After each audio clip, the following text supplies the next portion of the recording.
Bienvenue sur la salle de conférence des offreurs de solutions, de la communauté des offreurs de solutions pour l'industrie du futur du Grand Est. Je suis Alexis Béatrix de la société The Weave et au cours de ce pitch, nous allons parler de conformité réglementaire. Alors, comme vous allez voir, la conformité réglementaire, c'est extrêmement vaste, ça couvre de très nombreux sujets et je vais partager avec vous quelques réflexions sur ce que ça représente, parce que vous le savez, la conformité, c'est une obligation, mais aussi un coût, des contraintes, une responsabilité. On va en parler. Je commence par quelques mots d'introduction sur notre entreprise. Donc, The Weave, éditeur de logiciels. Les solutions logicielles que nous développons sont à destination des entreprises qui sont dans une transformation vers le 4.0, avec un accent mis en particulier sur l'exploitation des données. Le nom The Weave, vous vous demandez peut-être d'abord comment il s'orthographie, ce qu'il veut dire. Donc The Weave, W-I-W, ça vient du nom de notre solution, la plateforme What is What, quoi et quoi, c'est-à-dire une plateforme qui est transverse et permet de collecter des informations pour savoir effectivement quoi et quoi, un objet, un extincteur par exemple, quand on va parler de un extincteur, c'est typiquement un objet qui fait d'objet de contrôle dans le cadre de l'assurance de la conformité réglementaire. Eh bien, qu'est-ce que c'est, d'où il vient, quel est son numéro, depuis combien de temps il est là, qui l'a entretenu, est-ce qu'il est à jour, quand est-ce que ça a été fait, comment ça a été tracé, comment ça a été historisé, comment on va pouvoir le prouver. Ça fait partie du credo what is what, quoi et quoi. Donc, je ne vais pas vous décrire en détail la plateforme What is What, ce n'est pas l'objet de cette conférence, mais pour la suite, je voudrais juste en dire néanmoins quelques mots sur le fait que cette plateforme logicielle est une plateforme qui va se nourrir de données, d'informations, plus largement, en provenance, par exemple, d'un système de géolocalisation, d'un ERP, d'automates, des équipes, du terrain, de sous-traitants, de co-traitants, d'objets connectés, bref, tout ce qui, d'une façon ou d'une autre, produit ou consomme des informations. Et de façon générale, si on veut simplifier, le What is What va fournir des services, délivrer quelque chose dans 3 grands domaines. Le domaine de la production, qualité et traçabilité. Ici, c'est le domaine de la maintenance, de la GMAO. J'aurais dû rajouter sur ce slide ici la conformité. Ça en fait partie. Je vais l'expliquer. Nous sommes convaincus que maintenance, conformité, dans de très nombreux cas, ça devrait être beaucoup plus proche. Il y a de véritables synergies opérationnelles à développer et derrière des gains d'efficacité et des gains financiers. Ces différents cas, là, il doit y en avoir une dizaine à peu près, c'est ce que nos clients aujourd'hui font avec le What is What. Ils viennent nous voir parce qu'ils ont un sujet, un point particulier de la gestion de parc, un besoin de traçabilité, un besoin d'hypervision, et de fil en aiguille, nos clients sont arrivés par un de ces sujets et se rendent compte qu'ils ont à leur disposition une plateforme dont la puissance, dont la généricité va leur permettre de couvrir petit à petit un deuxième, puis un troisième, éventuellement un quatrième de ces sujets avec le même outil, avec la même formation, pour les mêmes utilisateurs. J'achève cette présentation, cette introduction, par un mot justement sur tes clients. J'ai parlé de nos cas d'usage clients, mais ces clients, qui sont-ils? Eh bien, vous voyez sur ce slide leur diversité. Entrons dans le vif du sujet, la conformité réglementaire et une proposition d'outils de terrain, je devrais dire plutôt une proposition d'approche de la conformité réglementaire. Conformité réglementaire, c'est quand je dis ça, je pense qu'un certain nombre de mots vont vous venir à l'esprit. Alors, ils ne sont pas classés par ordre, ils ne sont pas forcément du même niveau les uns par rapport aux autres, mais vous voyez, au fur et à mesure que se sont affichés ces quelques mots, il faudra en rajouter plein en fonction du secteur dans lequel vous intervenez, en fonction de votre rôle, mais la conformité réglementaire, ce sont des exigences, des obligations contractuelles, réglementaires, légales, qui s'imposent à vous, quelle que soit la taille de votre entreprise ou de votre organisation, dans un certain nombre de sujets. Bon, l'hygiène, le code du travail, l'environnement pour ceux qui sont ICPE. Il n'y a pas un domaine, pas une entreprise, pas une structure qui n'ait à assurer une forme ou des formes de conformité réglementaire.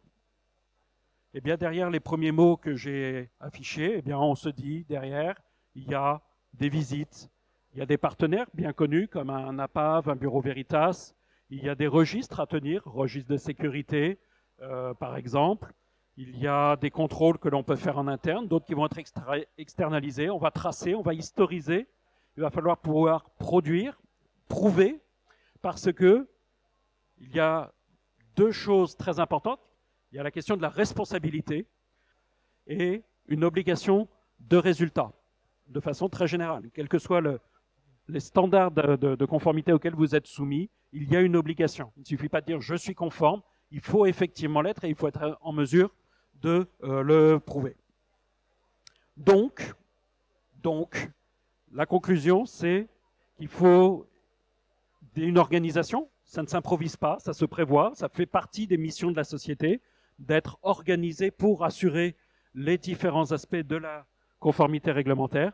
Et il faut des moyens. Il ne suffit pas de dire on va le faire, mais des moyens humains, quelqu'un qui en est en charge, qui doit le suivre, qui doit le tracer, et auquel on doit donner des outils. Alors ces outils, ça peut être un cahier, des fois, dans le cas le plus simple, mais dès qu'on est sur une structure un petit peu plus significative, ces outils, ça peut être un logiciel, ça peut être des capteurs, ça peut être divers systèmes de vérification et de preuve. Je vous propose qu'on fasse un petit peu un focus sur les outils. On se dit, voilà, je dois assurer cette conformité ou ces différentes formes de conformité réglementaire.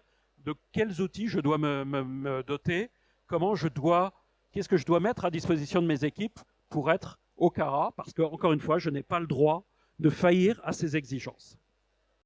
Les outils, indépendamment de qui les fournit, du support dont ils sont fournis, de leur marque, de leur modèle, etc., ils ont, à mon avis, ces 6 traits de caractère tous en commun. D'abord, il faut qu'ils soient adaptés aux besoins. Donc, en fonction de quelle entreprise, de ses contraintes, de son métier, de son secteur, elle a des exigences qui peuvent lui être propres et il faut que les outils soient cohérents. Ça paraît évident, mais on ne peut pas se dire que tout se traite avec une feuille Excel. Ça n'est pas vrai. La feuille Excel, c'est commode, mais dans certains domaines, il faut aller évidemment au-delà et avoir les bons outils. C'est un peu décliné dans l'idée de nécessité de couvrir les besoins. Il faut avoir des outils qui soient adaptés à ces besoins de couverture, mais également aux spécificités du métier, du site, de la façon dont on s'est organisé, parce qu'encore une fois, on ne peut pas parler de conformité réglementaire sans s'être organisé. Ça n'est pas de l'improvisation en disant à quelqu'un « Tiens, tu passes par là, va vérifier que les extincteurs sont à jour ». Ça ne marche pas. Ou ça marche une fois, mais derrière, on est presque sûr de se planter. Donc des outils qui soient cohérents avec l'organisation, et puis qui soient accessibles. Alors accessible, bien sûr, on se dit, bah oui, j'ai une tablette, oui, j'ai un cahier. Ça, c'est une accessibilité immédiate, mais il faut voir le mot accessible un peu plus largement. C'est une accessibilité technique, quelque chose qui soit simple, quelque chose qui soit commode, qui soit accessible également humainement. Il ne faut pas que ce soit une trop grande complexité ou si vous me passez le terme, une galère de les utiliser. Il faut que ce soit vraiment quelque chose à la disposition de l'équipe et qui doit éviter de transformer les exigences de conformité réglementaire en des pinsums, des contraintes, une sorte de punition que l'on fait à contre-cœur. Tous les ans, il y a de nouveaux règlements, de nouvelles lois, des mises à jour, des actualisations. En France, on est fort, l'Union européenne nous en impose d'autres. Si vous travaillez à l'export, il y a d'autres exigences. Et donc, il faut être en mesure d'être évolutif en fonction être capable de suivre l'évolution de ces exigences, avoir des outils qui vont prendre de nouveaux critères, de nouveaux seuils, de nouvelles périodicités. Pas question de changer tous les 6 mois ou tous les ans parce qu'il y a un nouveau règlement qui vient d'entrer en vigueur. Et puis, ces outils doivent être fiables puisque, on l'a dit, ils vous engagent pénalement, ils vous engagent vis-à-vis de vos clients, ils vous engagent vis-à-vis de vos salariés. Donc, il y a une exigence de fiabilité dans la durée. Il n'est pas question qu'au bout de 6 mois, ce que vous avez pu établir comme trace de votre conformité ait disparu parce qu'il y a un fichier qui a disparu ou parce qu'on a reformaté un disque et on a tout perdu et on ne sait plus ce qui s'est passé. Donc ça, c'est la base. Maintenant, si possible, ce que l'on aimerait tous, ça paraît évident, mais rêvons un petit peu, on veut que ces outils ils soient simples, de prise en main, parce que très vite, voilà, il faut que, encore une fois, cette nécessité de conformité réglementaire devienne une sorte de routine, mais dans le sens positif du terme, quelque chose que l'on fait régulièrement, simplement, sans se tromper et sans trop traîner les pieds. L'outil peut aider à alléger ce fardeau. Et polyvalence. Je vais le détailler, je vais y revenir un petit peu après. C'est, je crois, un point essentiel. La dimension financière, je pense qu'il n'est pas nécessaire d'insister dessus, mais la conformité, ça a un coût pour l'assurer, mais ce coût est évidemment bien plus faible que le coût qui peut vous incomber si vous ne l'avez pas assuré et qu'il s'est produit quelque chose. Je passe maintenant à la façon dont ce que The Weave propose par rapport en réponse à ces différents critères que je viens d'énoncer et avec lesquels je pense tout le monde sera d'accord et tous les fournisseurs ne pourront que dire bah oui, forcément. Et ils auront raison. Donc toutes ces cases, on les coche, bien sûr, mais ce que l'on a imaginé en discutant avec nos clients, ceux qui utilisent nos outils, c'est, outre ces premiers points, d'avoir un en plus. Ce en plus, c'est puisque l'on est sur le terrain, puisqu'on se déplace, puisqu'on fait des contrôles, puisqu'on fait des tournées, puisqu'on inspecte des équipements, est-ce que l'on ne pourrait pas donner à toutes ces actions une autre utilité? Je donne un exemple. On prend par exemple un extincteur, un élément de sécurité. Il faut le vérifier, il faut le contrôler, il faut vérifier la date, vérifier qu'il est plein, s'il y a du CO2, il est bien chargé, etc. Mais est-ce qu'on ne peut pas se servir de ce contrôle, qui est réglementaire, pour, en même temps, assurer, par exemple, une fonction d'inventaire, alimenter un système qui va prévoir le réapprovisionnement des extincteurs, parce qu'on veut, par exemple, les changer tous les 5 ans, parce que l'on veut éventuellement pouvoir faire un ticket vers le service maintenance en disant « cet équipement est abîmé, est-ce qu'on ne pourrait pas le remplacer ?» Donc, ne pas simplement faire de la conformité, mais en plus de cette conformité, se servir du fait qu'on a du personnel, des équipes qui se déplacent, qui vont à droite, à gauche, qui regardent, qui relèvent, qui contrôlent, pour irriguer d'autres services, d'autres fonctions de l'entreprise. C'est ce que je propose ici, c'est donner à ces contrôles une utilité complémentaire. En faisant ça, je vais finalement, globalement, réduire la charge de travail de mes équipes, de façon globale, pas simplement celui qui fait le tour, mais s'il a fait le tour et en faisant ce tour, il a rendu service à son collègue, au lieu de faire 2 fois le tour, peut-être je ne fais faire qu'une seule fois le tour. Là aussi, ça paraît évident, mais tous les outils ne permettent pas forcément de le faire. Je reviens un instant sur ce slide que je vous ai montré tout à l'heure. Je remplace la partie droite de cet écran par ceci. Là, on n'est plus dans à quoi ça sert, mais comment on le fait. Parce que cette conformité, elle prend des formes diverses en fonction de ce que l'on veut assurer. On l'a dit, ça peut être très varié. Et il faut avoir des outils qui vont se présenter, être au format, être au support adapté à ces différents cas. Ça peut se faire au travers d'applications mobiles, ça peut être sur une plateforme plus développée, web, au bureau. Et puis on a des cas où ça peut se faire au travers d'un jumeau numérique, si on est sur des installations très complexes, où on n'est pas forcément à l'aise pour se repérer, mais se dire, tiens, je vais visiter mon installation et pointer les différents sujets qui m'intéressent et que je dois contrôler, dont je dois assurer la conformité. Jusqu'à maintenant, on était un petit peu dans les vœux, dans les souhaits, j'aimerais pouvoir, et le titre de ma conférence, c'était « De nouveaux outils pour le terrain ». Eh bien, la proposition de The Weave, c'est en pratique donner des moyens de répondre à ces différents points. D'abord, bien tout couvrir, on l'a parlé, mais le couvrir et l'intégrer dans un cadre général, le cadre général des opérations. La conformité, ce n'est pas un sujet à part, ça doit être compris dans la vision globale des opérations.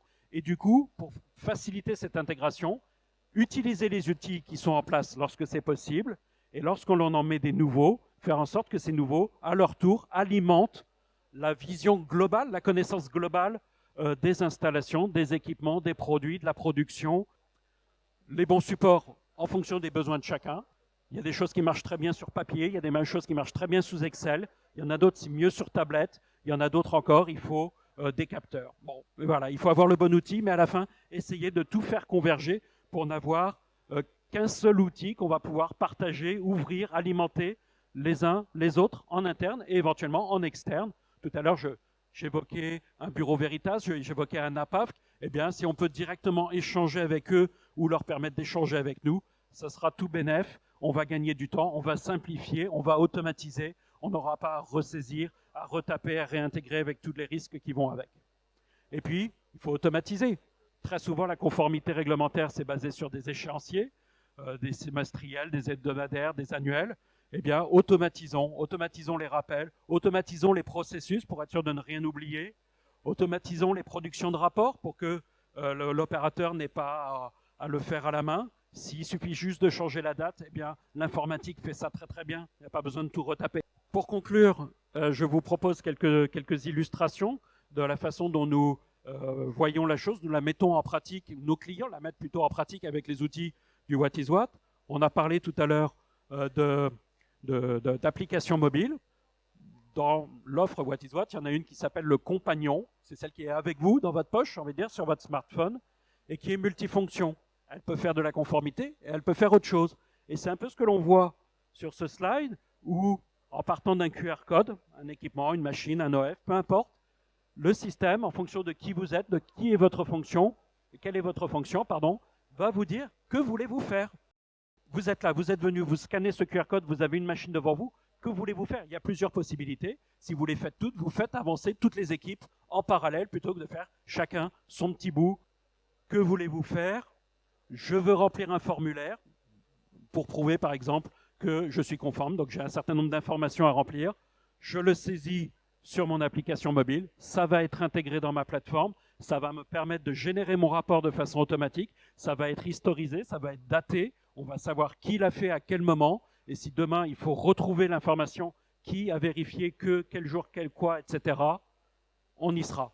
Et ces informations, elles ne sont pas, encore une fois, que pour la conformité, mais elles sont aussi pour la maintenance, elles sont pour l'administration, elles sont pour le service, pour la HSCT, elles sont pour qui en aura besoin, qui demandera à ce qu'on produise ce rapport, cette information. Une deuxième illustration de la façon dont nous prenons en compte ces exigences, les différents points que j'ai évoqués jusqu'à maintenant, on a parlé de flexibilité, d'évolutivité. Alors on ne peut pas changer de système à chaque fois qu'il y a une nouvelle réglementation, on l'a dit, sinon on en changerait presque tous les 6 mois. Alors pour cela, on a donné de la flexibilité aux objets qui sont décrits dans le What is What. Ces objets, encore une fois, ça peut être un extincteur, ça peut être une capacité sous pression, ça peut être un EPI, ça peut être une échelle, peu importe.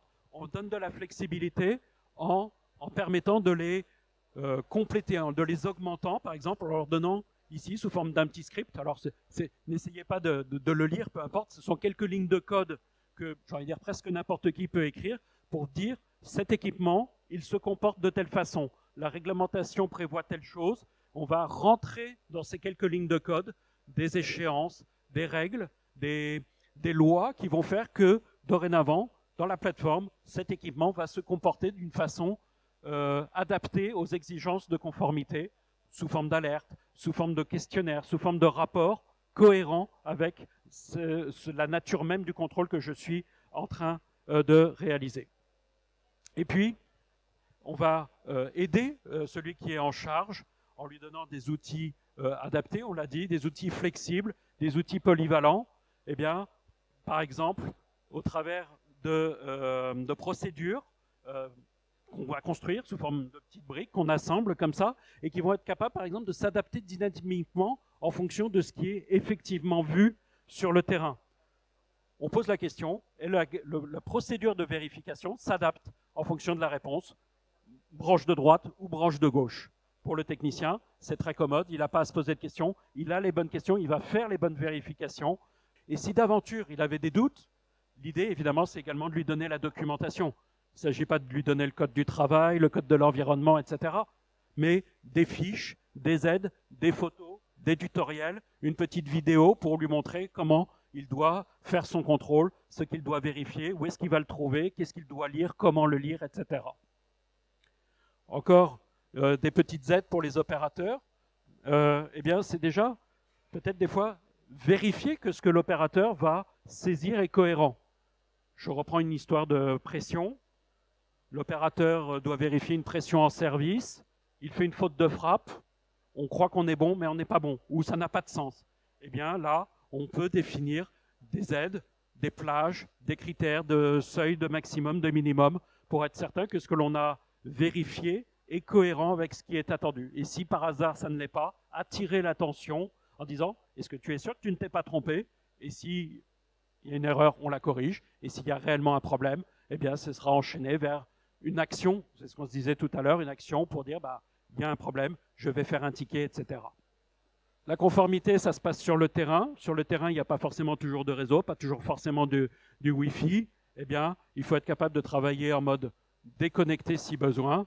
Eh bien, c'est s'assurer qu'on est en mesure de fournir un mode hors connexion pour être en mesure de ne pas s'arrêter en fonction des contraintes du terrain. Et pour finir, très rapidement, avoir derrière des outils pour être alerté, pour pouvoir suivre, pour pouvoir visualiser, pour pouvoir anticiper, pardon, voilà, avec des plannings, des compteurs, des alertes, c'est la base, mais encore faut-il en disposer et le faire de façon souple et flexible.